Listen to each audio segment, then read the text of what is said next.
بسم اللہ الرحمن الرحیم۔ السلام علیکم ورحمۃ اللہ وبرکاتہ۔ محترم ناظرین، آج کی ویڈیو میں ہم آپ کو بتائیں گے کہ بلعم بن باورہ کون تھا اور اس کے پاس ایسا کون سا علم تھا کہ اللہ تبارک و تعالیٰ اس کی کوئی دعا بھی رد نہیں کرتا، تمام کی تمام دعائیں قبول کی جاتی تھیں، جس کو بعض مفسرین نے عالم اور بعض نے ولی قرار دیا ہے، مگر وہ شخص دنیا کا لعنتی ترین شخص قرار دیا گیا جس کا ذکر قرآن مجید فرقان حمید میں آتا ہے، اور بنی اسرائیل کو کیوں طاعون کی بیماری میں مبتلا کیا گیا۔ محترم ناظرین، تاریخ کے اوراق میں بہت سے نام ایسے موجود ہیں جو اپنی داستانوں کے ساتھ عبرت کا ایک ایسا نقش چھوڑ جاتے ہیں کہ صدیاں گزر جانے کے باوجود ان کا ذکر زبان زد عام رہتا ہے۔ آج کی یہ کہانی ان دنوں کی ہے جب دنیا پر اللہ رب العزت کے نبیوں کا سایہ تھا اور اللہ تبارک و تعالیٰ نے اپنے بندوں کو ہدایت کے لیے مختلف انبیاء اور اولیاء بھیجے تھے۔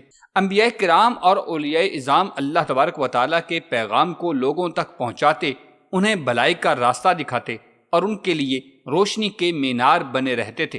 انہی ادوار میں بلعم بن باورہ بھی ایک ولی اور عالم کے طور پر مشہور تھا۔ دوستو، بلعم بن باورہ ایک ایسا نام جو تاریخ کے اوراق میں عبرت کا نشان بن کر رہ گیا، ایک ایسی شخصیت جسے اللہ تعالیٰ نے اسم اعظم کا علم عطا فرمایا تھا، جس کی بدولت وہ دعائیں کرتا اور معجزات رونما ہو جاتے تھے۔ فرشتے اس کی خدمت میں حاضر رہتے اور اس کی ہر دعا آسمانوں کی طرف اٹھتی یعنی قبول کر لی جاتی تھی۔ اسے اللہ کے نبیوں سے تعلق رکھنے والا سمجھا جاتا تھا۔ لوگوں کا اعتقاد تھا کہ اللہ تعالیٰ اس کی دعاؤں کو فوراً قبول فرماتا ہے۔ لوگ بلعم بن باورہ کے پاس دور دور سے آتے تاکہ وہ ان کے لیے دعا کرے اور انہیں دنیاوی اور اخروی مسائل سے نجات دلا سکے۔ دوستو، بلعم بن باورہ کا زمانہ حضرت موسیٰ علیہ السلام کا زمانہ تھا۔ بنی اسرائیل صدیوں تک مصر میں غلامی کی زندگی گزارنے کے بعد اللہ تبارک و تعالیٰ کے حکم سے حضرت موسیٰ علیہ السلام کی قیادت اور سیادت میں مصر سے نکلے۔ فرعون اور اس کی فوج نے بنی اسرائیل کا پیچھا کیا۔ جب قوم بنی اسرائیل اپنے نبی کی قیادت میں سمندر سے گزرنے لگے تو فرعونیوں نے بھی اپنی سواریاں سمندر میں ڈال دی اور اللہ تبارک و تعالیٰ نے فرعونیوں کو بحر قلزم میں غرق کر دیا، لیکن اپنے پیغمبر کی وجہ سے قوم بنی اسرائیل کو بخیر و عافیت نجات دی۔ وہاں سے نکلنے کے بعد بنی اسرائیل نے صحرا میں طویل سفر کیا اور بالآخر مواب کی سرزمین پر قیام پذیر ہوئے۔ یہ سرزمین زرخیز اور خوشحال تھی اور بنی اسرائیل بھی چاہتے تھے کہ یہاں آباد ہوا جائے۔ محترم دوستو، مواب کے بادشاہ بالاق کو بنی اسرائیل کی آمد سے اپنی سلطنت کھو جانے کا خطرہ لاحق ہوا۔ وہ بادشاہ بنی اسرائیل کی طاقت اور تعداد کو دیکھتے ہوئے ان سے خوف زدہ ہوا۔ اسے خدشہ تھا کہ بنی اسرائیل اس کی سلطنت پر قبضہ کر لیں گے۔ اس نے ان سے جنگ کرنے کا ارادہ کیا، لیکن اسے اپنی فوج کی طاقت پر اعتماد نہ تھا۔ بادشاہ بالاق نے بلعم بن باورہ کے بارے میں سن رکھا تھا کہ وہ دعائیں کرتا اور اس کی دعائیں قبول ہوتی ہیں۔ اس کے علاوہ اسے غیب کی خبریں بھی دی جاتی تھی۔ بادشاہ نے سوچا کہ اگر بلعم بن باورہ جیسے ولی کی دعا حاصل کی جائے تو ضرور اللہ کی مدد سے کامیابی حاصل کر سکتا ہے۔ اس نے اپنے خاص سفیروں کو قیمتی تحائف اور دنیاوی مال و دولت دے کر بلعم بن باورہ کے پاس بھیجا تاکہ وہ اس کے دشمن کے خلاف دعا کر سکے۔ دوستو، جب وہ لوگ بلعم کے پاس آئے تو کہنے لگے کہ موسیٰ علیہ السلام اور اس کی قوم بہت ظالم اور جابر ہیں۔ وہ ہمیں ہمارے شہر سے نکالنے اور جنگ کرنے آئے ہیں۔ وہ ہم کو قتل کر کے ہمارے شہروں میں خود آباد ہونا چاہتے ہیں۔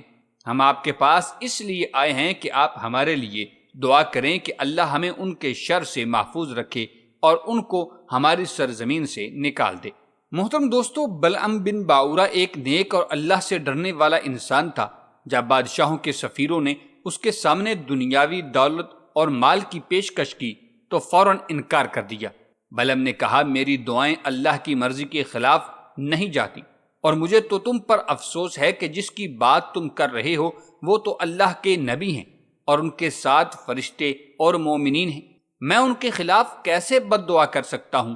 اور مجھے اللہ تبارک و تعالیٰ سے جو حکم ملا ہے اس کا تقاضا یہ ہے کہ اگر میں نے ان کے خلاف بد دعا کی تو میری دنیا اور آخرت برباد ہو جائے گی۔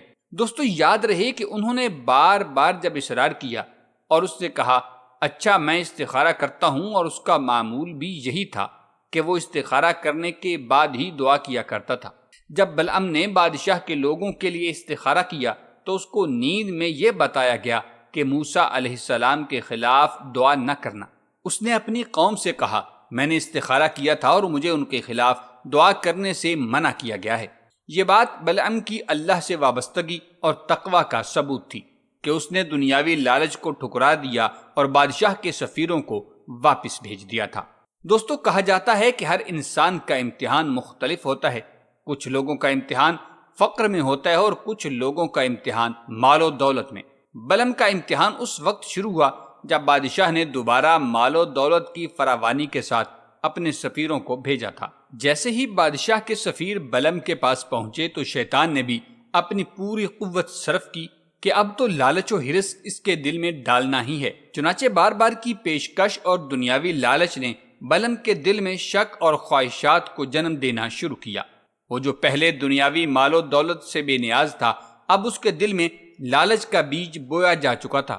اس نے سوچا کہ اتنا مال و دولت اس کے پاس ہو تو وہ زندگی کو اور زیادہ بہتر بنا سکتا ہے، لیکن ساتھ ہی اس کا دل اللہ کے خوف سے بھی بھرپور تھا۔ مگر دوستو، دنیاوی خواہشات اور شیطان کے وسوسوں نے بلعم کو اندر سے کھوکھلا کرنا شروع کر دیا۔ بعض روایات میں ہے کہ اس کی بیوی نے مشورہ دیا تھا کہ رشوت قبول کر لیں اور ان کا کام کر دیں۔ بیوی کی رضا جوئی اور مال کی محبت نے اس کو اندھا کر دیا۔ وہ دن بدن بادشاہ کی پیشکش کی طرف مائل ہوتا چلا گیا۔ ایک دن اس نے اللہ کے حکم کو نظر انداز کرتے ہوئے بادشاہ کے حق میں دعا کرنے کا فیصلہ کر لیا۔ دوستو، وہ اپنی گدی پر سوار ہو کر بالاک کے پاس روانہ ہوا۔ گدی کئی بار راستے میں رکی، یہ اس کو مارتا پیٹتا رہا اور چلنے کے لیے مجبور کرتا تھا۔ آخر کار گدی نے بلعم کو نیچے گرا دیا۔ جب وہ دوبارہ سوار ہوا تو راستے میں اللہ تبارک و تعالیٰ نے اس کی گدی کے سامنے ایک فرشتہ کھڑا کر دیا۔ گدی فرشتے کو دیکھ کر رک گئی۔ اس نے گدی کو مارنا چاہا تو گدھی کو اللہ تبارک و تعالیٰ نے قوت گویائی عطا فرمائی تھی۔ گدی نے اس کی نافرمانی پر جھڑکا اور کہا کہ افسوس تجھ پر، کیا تم نہیں دیکھ رہے کہ اللہ کے فرشتے مجھے جانے سے روک رہے ہیں؟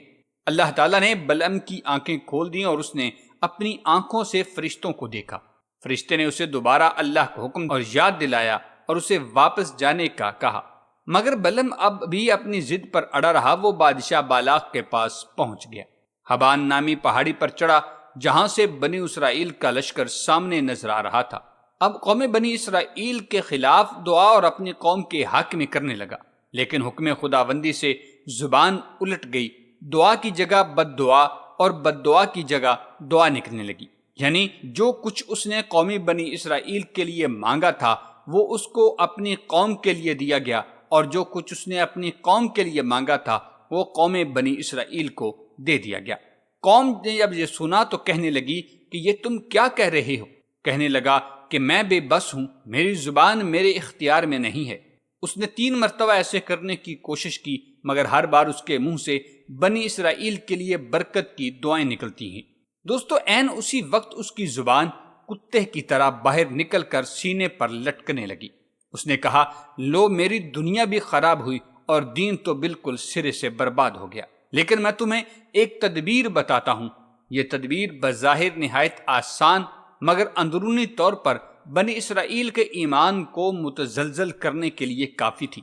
اس نے اپنی قوم کو یہ تدبیر سکھائی کہ جنگی میدان میں شکست دینے کی بجائے بنی اسرائیل کو اندرونی طور پر کمزور کیا جائے۔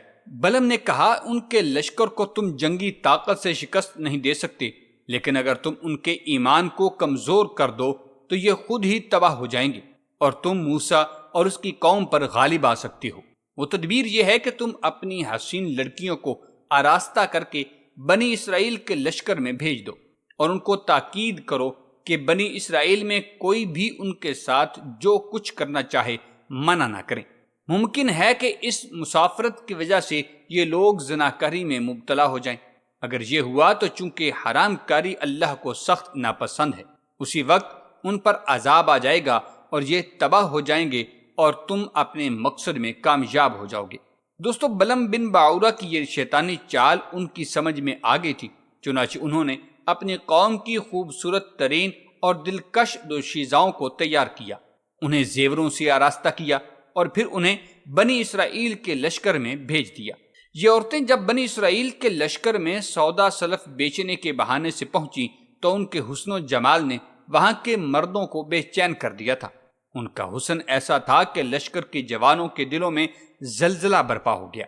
وہ بھول گئے کہ وہ اللہ کے چنے ہوئے لوگ ہیں، اور ان کی نگاہیں ان دو شیزاؤں کی طرف متوجہ ہو گئیں جو جیسے ہی لشکر میں داخل ہوں دلوں میں شہوت اور فتنے کا طوفان برپا کرنے لگی تھی۔ دوستو، یہاں تک کہ بنی اسرائیل کا ایک بڑا شخص جو جناب موسیٰ علیہ السلام کے لشکر کا سپہ سالار تھا، اس نے جب اس لڑکی کو دیکھا تو اس کا دل دیوانہ ہوا اور وہ اپنے تمام تر عقلی اور دینی تعلیمات کو بھول گیا۔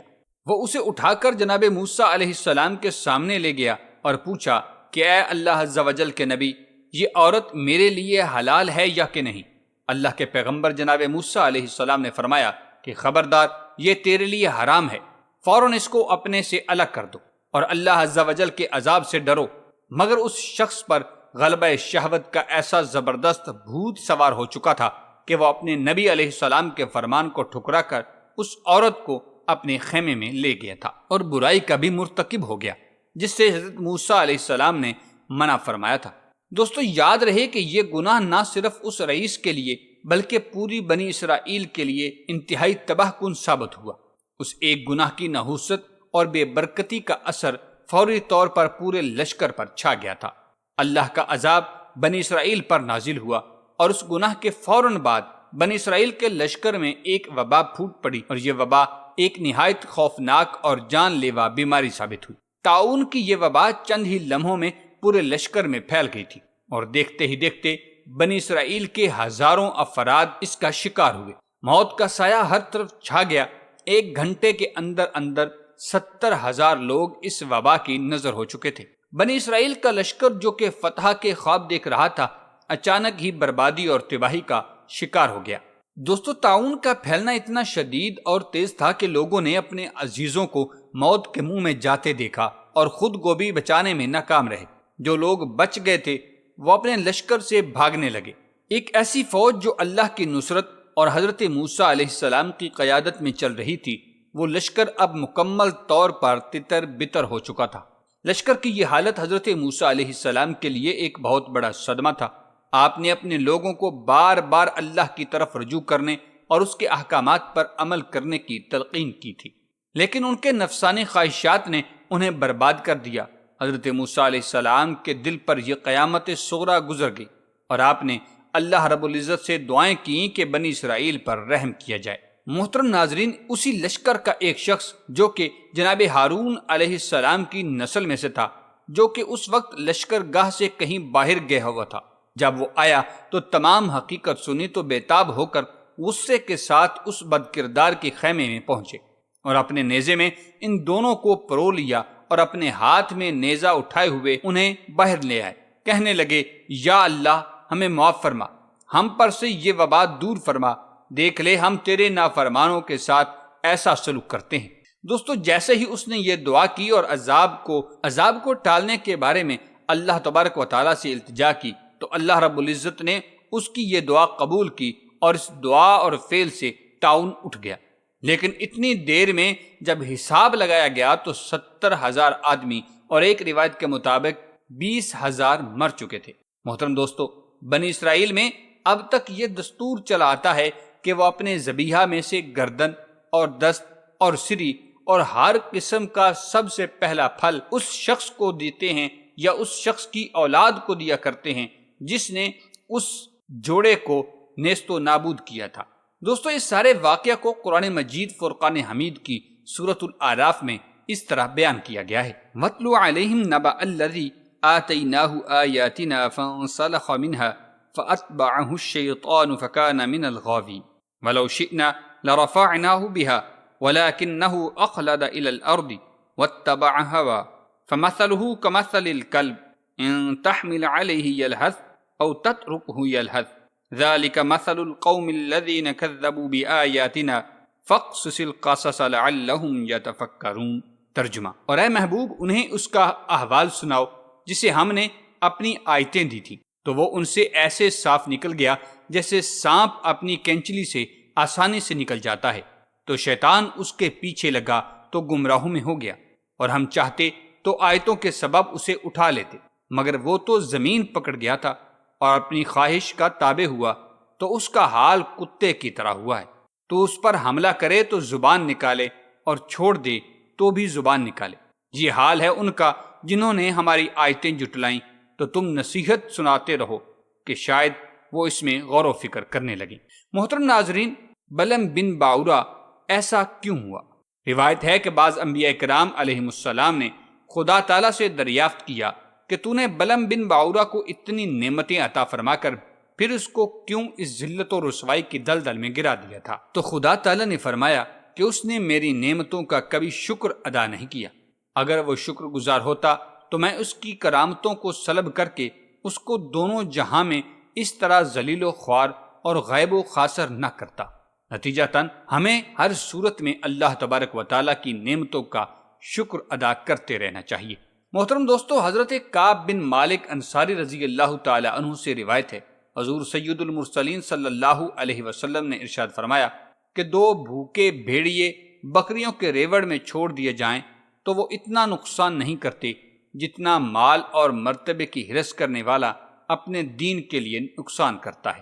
محترم دوستو، اس پورے واقعہ سے ان عالموں اور لیڈروں کو بھی سبق حاصل کرنا چاہیے جو مالداروں یا حکومتوں کی رقمیں لے کر خلاف شریعت باتیں کرتے ہیں اور جان بوجھ کر اپنے دین و ایمان کا سودا کرتے ہیں۔ اس سانحے سے عام مسلمان بھی سبق سیکھ سکتے ہیں کہ حضرت موسیٰ علیہ السلام کا لشکر جس میں ملائکہ اور مومنین تھے، ظاہر ہے اس لشکر کے ناکام ہونے کا کوئی سوال ہی نہیں پیدا ہوتا تھا، کیونکہ یہ ایسا روحانی اور ملکوتی لشکر تھا کہ ان کے گھوڑوں کی ٹاپ سے پہاڑ لرزہ بر اندام ہو جاتے، مگر صرف ایک بد نصیب کے گناہ کے سبب ایسی نحوست پھیل گئی تھی کہ ملائکہ لشکر سے بھاگ نکلے، اور طاعون کے عذاب نے پورے لشکر میں ایسی ابتری پھیلا دی کہ پورا لشکر بکھر گیا۔